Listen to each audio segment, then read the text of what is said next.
Ferdinand VII was twice King of Spain, in 1808 and again from 1813 to his death. He was known to his supporters as the Desired, and to his detractors as the Felon King. After being overthrown by Napoleon in 1808, he linked his monarchy to counter-revolution and reactionary policies that produced a deep rift in Spain, between his forces on the right and liberals on the left. He re-established the absolutist monarchy and rejected the liberal constitution of 1812. He suppressed the liberal press 1814–33 and jailed many of its editors and writers. Under his rule, Spain lost nearly all of its American possessions, and the country entered into a civil war on his death. His reputation among historians is very low. Historian Stanley Payne says, he proved in many ways the basest king in Spanish history. Cowardly, selfish, grasping, suspicious,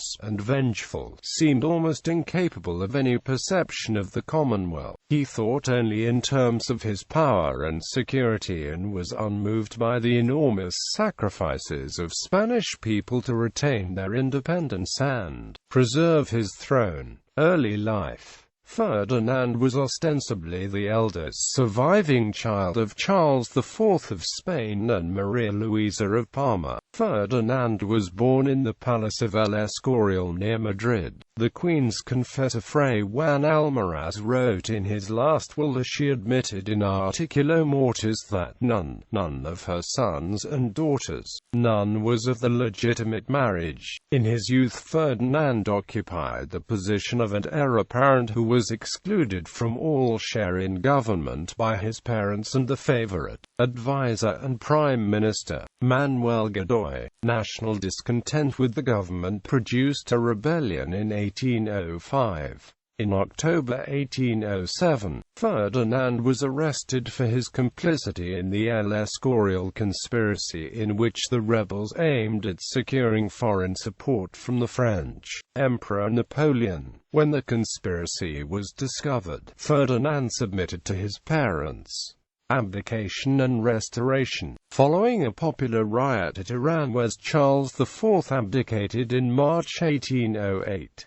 Ferdinand ascended the throne and turned to Napoleon for support. He abdicated on 6 May 1808. Napoleon kept Ferdinand under guard in France for 6 years at the Château of Valençay, while the upper echelons of the Spanish government accepted his abdication and Napoleon's choice of his brother Joseph Bonaparte as King of Spain. The Spanish people did not. Uprisings broke out throughout the country, marking the beginning of the Peninsular War. Provincial juntas were established to control regions in opposition to the new French king. After the Battle of Bailén proved that the Spanish could resist the French, the Council of Castile reversed itself and declared null and void the abdications of Bayonne on the 11th of August 1808. On the 24th of August, Ferdinand VII was proclaimed King of Spain again, and negotiations between the council and the provincial juntas for the establishment of a supreme central junta were completed. Subsequently, on the 14th of January 1809, the British government acknowledged Ferdinand VII as King of Spain. 5 years late, after experiencing serious setbacks on many fronts, Napoleon agreed to acknowledge Ferdinand VII as King of Spain on the 11th of December 1813 and signed the Treaty of Valençay, so that the king could return to Spain. The Spanish people, blaming the policies of the Francophiles for causing the Napoleonic occupation and the Peninsular War by allying Spain too closely to France, at first welcomed Fernando. Ferdinand soon found that in the intervening years a new world had been born of foreign invasion and domestic revolution. In his name Spain fought for its independence. In his name as well juntas had governed Spanish America. Spain was no longer the absolute monarchy he had relinquished 6 years earlier. Instead, he was now asked to rule under the liberal constitution of 1812. Before being allowed to enter Spanish soil, Ferdinand had to guarantee the liberals that he would govern on the basis of the constitution, but only gave lukewarm indications he would so. On the 24th of March the French handed him over to the Spanish army in Girona, and thus began his procession towards Madrid. During this process and in the following months, he was encouraged by conservatives and the church hierarchy to reject the constitution. On the 4th of May he ordered its abolition, and on the 10th of May had the liberal leaders responsible for the constitution arrested. Ferdinand justified his actions by claiming that the constitution had been made by a Cortes illegally assembled in his absence, without his consent and without the traditional form. Ferdinand initially promised to convene a traditional Cortes but never did so, thereby reasserting the Bourbon doctrine that sovereign authority resided in his person only. Meanwhile, the wars of independence had broken out in the Americas, and although many of the Republican rebels were divided and royalist sentiment was strong in many areas, the Manila galleons and the Spanish treasure fleets, tax revenues from the Spanish Empire, were interrupted.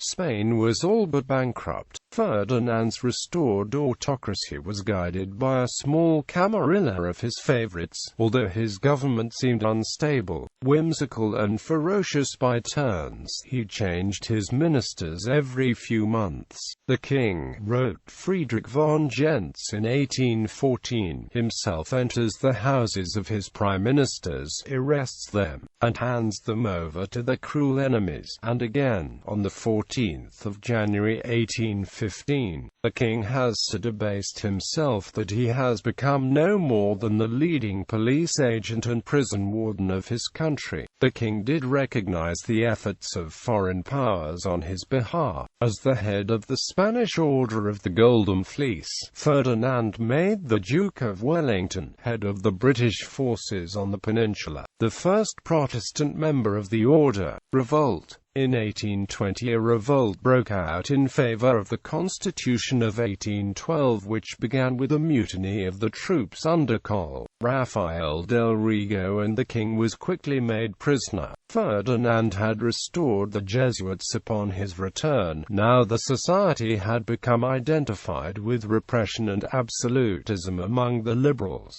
who attacked them. 25 Jesuits were slain in Madrid in 1822.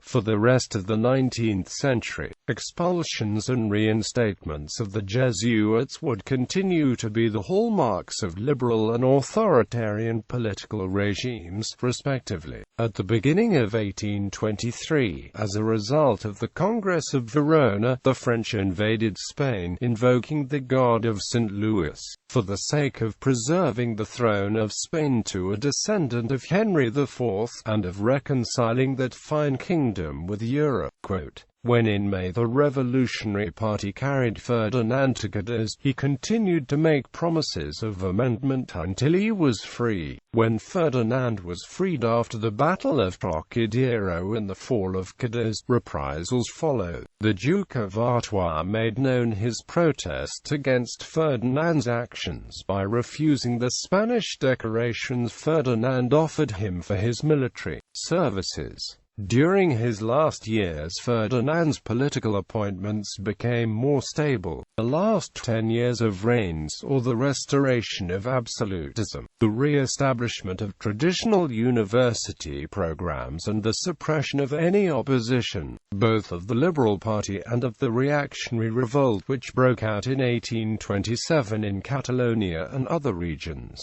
Death and succession crisis. As Ferdinand lay dying, his new wife, Maria Cristina of Bourbon II Sicilies, had him set aside the Salic law, which would make his brother Don Carlos heir to the throne instead of any female. Ferdinand was thus succeeded by his infant daughter Isabella II. Carlos revolted and said he was the legitimate king. Needing support, Maria Cristina turned to the liberals. She issued a decree of amnesty on the 23rd of October 1833. Liberals who had been in exile returned and dominated Spanish politics for decades, and the Carlist Wars resulted. Marriages. Ferdinand VII was married 4 times. In 1802 he married his first cousin Princess Maria Antonietta of the Two Sicilies, daughter of Ferdinand I of the Two Sicilies and Marie Caroline of Austria. There were no children, because her 2 pregnancies ended in miscarriages. In 1816, Ferdinand married his niece Maria Isabel of Portugal, daughter of his older sister Carlota Joaquina and John VI of Portugal. She bore him 2 daughters, the first of whom lived only 5 months and the second of whom was stillborn. In 1819, Ferdinand married Princess Maria Josepha Amalia of Saxony, daughter of Maximilian, Prince of Saxony, and Caroline of Bourbon-Parma. No children were born from this marriage. Lastly, in 1829, Ferdinand married another niece, Maria Cristina of Bourbon Two Sicilies, daughter of his younger sister Maria Isabella of Spain and Francis I of the Two Sicilies. She bore him 2 daughters. Issue. Ancestry.